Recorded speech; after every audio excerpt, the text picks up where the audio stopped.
Assalamualaikum warahmatullahi wabarakatuh, Bapak Ibu guru yang hebat. Saya Samsul Komar, guru SMP Negeri 2 Pengaron dari Kabupaten Banjar, Kalimantan Selatan, ingin berbagi informasi tentang asesmen nasional dengan judul Mengenal Asesmen Nasional Setelah Ujian Nasional Dihapuskan.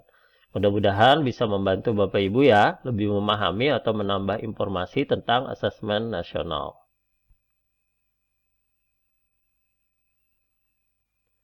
Hasil PISA membuktikan kemampuan belajar siswa Indonesia pada pendidikan dasar dan menengah kurang memadai. Skor PISA siswa Indonesia stagnan dalam 10 sampai dengan 15 tahun terakhir. Hal ini menyebabkan Indonesia negara yang konsisten dengan peringkat hasil PISA yang terendah. Menanggapi kondisi tersebut, diperlukan pemetaan mutu pendidikan secara menyeluruh. Untuk itu, asesmen nasional akan resmi diterapkan oleh Kementerian Pendidikan dan Kebudayaan dan setelah ujian nasional dihapuskan. Asesmen nasional diterapkan untuk mengevaluasi kinerja dan mutu sistem pendidikan.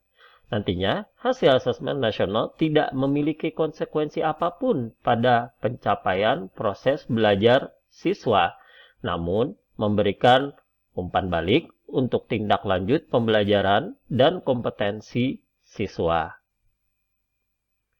Pertanyaannya, mutu pendidikan seperti apa yang diharapkan? Peningkatan mutu sistem pendidikan tidak hanya berorientasi pada pencapaian siswa dalam menguasai materi pelajaran dan nilai ujian akhir.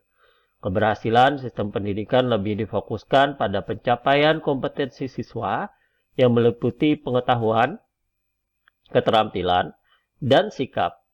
Terlebih, pada era transformasi pendidikan abad ke-21, siswa dituntut untuk menguasai kecakapan hidup yang esensial berupa kecakapan belajar dan berinovasi, kecakapan menggunakan teknologi informasi, dan kecakapan hidup untuk bekerja dan berkontribusi pada masyarakat.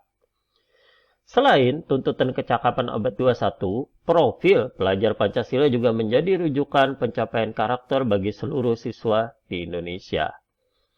Untuk itu, penting bagi guru dan siswa untuk mengadopsi proses pembelajaran yang berfokus pada pengembangan kompetensi. Pencapaian kompetensi siswa dapat diukur dari pemahaman konsep dan keterampilan menerapkan konsep dalam berbagai konteks, tidak hanya menguasai konten semata. Hal inilah yang ingin dievaluasi melalui asesmen nasional. Asesmen nasional adalah program penilaian terhadap mutu setiap sekolah, madrasah, dan program kesetaraan pada jenjang dasar dan menengah yang terdiri dari asesmen kompetensi minimal atau AKM, survei karakter, dan survei lingkungan belajar. Adapun kriteria peserta asesmen nasional adalah seluruh satuan pendidikan, tidak semua murid, pemilihan sampel secara acak, diambil dari kelas 5, 8, dan 11. Setiap peserta mengerjakan tes literasi membaca, tes literasi numerasi, survei karakter, dan survei lingkungan belajar. Perlu diketahui, asesmen nasional juga akan diikuti oleh semua guru dan kepala sekolah di setiap satuan pendidikan. Bentuk soal asesmen kompetensi minimum adalah pilihan ganda kompleks, menjodohkan, isian singkat, dan uraian. Murid kelas 5 nanti akan mengerjakan 30 butir soal yang mengukur literasi membaca dan 30 butir soal yang mengukur kompetensi numerasi. Sementara murid kelas 8 dan murid kelas 11 akan mengerjakan 36 butir soal yang mengukur literasi membaca dan 36 butir soal yang mengukur kompetensi numerasi. AKM dilaksanakan secara adaptif sehingga setiap siswa akan menempuh soal yang sesuai dengan tingkat kemampuan siswa itu sendiri. Literasi membaca termasuk dalam kompetensi yang paling mendasar yang ingin dievaluasi dalam asesmen kompetensi minimum. Secara garis besar, komponen AKM literasi membaca yang akan diukur meliputi dari segi konten ialah teks, informasi, dan teks fiksi. Dari segi proses kognitif adalah menemukan informasi, interpretasi dan integrasi, serta evaluasi dan refleksi. Sementara dari segi konteks, ialah personal, sosial budaya, dan saintifik. Demikian adalah contoh dari soal AKM literasi membaca.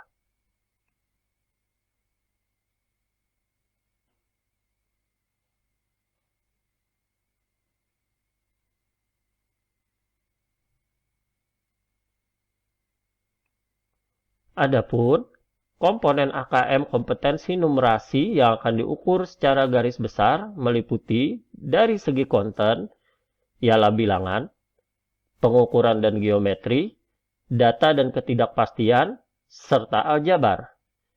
Dari segi proses kognitif, ialah pemahaman, penerapan, dan penalaran. Dari segi konteks, ialah personal, sosial budaya, dan saintifik. Ini ialah contoh dari soal AKM kompetensi numerasi.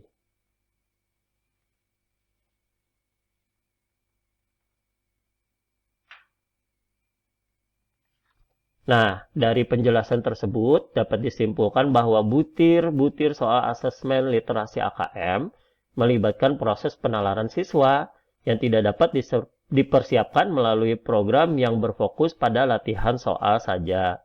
Proses penalaran harus lebih banyak dikembangkan dan dipupuk melalui strategi pembelajaran di kelas. Laporan hasil asesmen kompetensi minimum yang menunjukkan kategori kompetensi dasar sekolah perlu ditindaklanjuti dengan perubahan strategi pembelajaran dari yang berbasis konten menuju berbasis kompetensi. Tapi sebelumnya, hasil AKM dilaporkan dalam 4 kelompok yang menggambarkan tingkat kompetensi yang berbeda, baik dari literasi maupun dari numerasi. Kelompok tersebut antara lain perlu intervensi khusus, dasar, cakap, dan mahir. Nah, untuk itu kita perlu berlari dari pembelajaran berbasis konten menuju pembelajaran berbasis kompetensi. Karakteristik utama dari pembelajaran berbasis kompetensi adalah tingkat penguasaan. Sebagai sebuah proses, pembelajaran berbasis kompetensi membutuhkan waktu sedikit demi sedikit sehingga siswa dapat menunjukkan penguasaan pengetahuan, konsep, dan keterampilan untuk memecahkan masalah, termasuk menunjukkan karakter yang ingin dicapai, bukan sekedar menguasai konten materi pembelajaran semata. Adapun aplikasi tingkat kompetensi pada pembelajaran dapat dilihat melalui contoh mata pelajaran IPS berikut.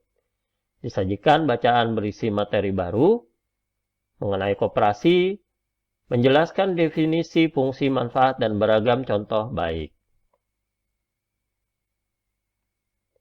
Nah, itu tadi informasi tentang asesmen nasional dengan judul Mengenal Asesmen Nasional Setelah Ujian Nasional Dihapuskan.